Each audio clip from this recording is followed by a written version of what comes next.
সিরাজগঞ্জের এনায়েতপুর থানায় হামলা করে ১৩ পুলিশ সদস্যকে পিটিয়ে হত্যা করেছে আন্দোলনকারীরা।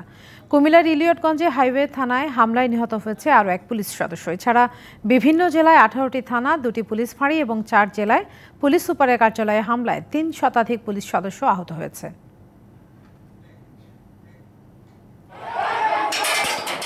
এক দফা দাবিতে বৈষম্য বিরোধী ছাত্র আন্দোলনের অসহযোগের প্রথম দিন। সিরাজগঞ্জ শহর জুড়ে সংঘর্ষ হয়েছে দিনভর। পরে সংঘাত ছড়িয়ে পড়ে বেলকুচি, শাহজাদপুর, এনায়েতপুর ও রায়গঞ্জে। দুর্বৃত্তরা হামলা চালায় এনায়েতপুর থানায়। পুলিশ সদর দপ্তর জানায়, হামলা ভাঙচুরের পর থানার ভেতরে প্রবেশ করে পুলিশ সদস্যদের পিটিয়ে হত্যা করা হয়। রাজশাহী রেঞ্জের ডিআইজি মোহাম্মদ আনিসুর রহমান জানান, ১২ জনের মরদেহ উদ্ধার করা হয়েছে, আরও বেশ কয়েকজন গুরুতর আহত।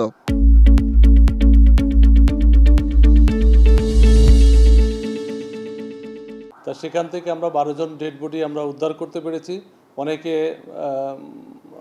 অনেককে আমরা খুঁজে পাইনি এখনো, আর ৫ জন সদস্যকে আমরা জীবিত উদ্ধার করে তাদেরকে আমরা হাসপাতালে ভর্তি করার ব্যবস্থা করেছি। কুমিল্লায় ঢাকা-চট্টগ্রাম মহাসড়কে সংঘর্ষ শুরু হয় বেলা ১১টার দিকে। দুপুরে হামলা হয় ইলিয়টগঞ্জে হাইওয়ে থানায়। অবরুদ্ধ হয়ে পড়েন পুলিশ সদস্যরা। আগুন দেওয়ার পর এক পুলিশ সদস্যকে পিটিয়ে হত্যা করা হয়। লুট হয়েছে অস্ত্র।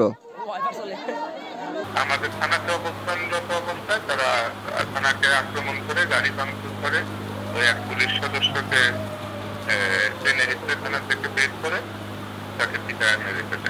এছাড়া নারায়ণগঞ্জ, পাবনা, সিরাজগঞ্জ ও বগুড়ায় পুলিশ সুপারের কার্যালয় এবং ১০ জেলায় ১০টি থানা ও ২টি ফাঁড়িতে হামলায় ৩ শতাধিক পুলিশ সদস্য আহত হয়েছেন। Habibur Rahman, DBC news desk.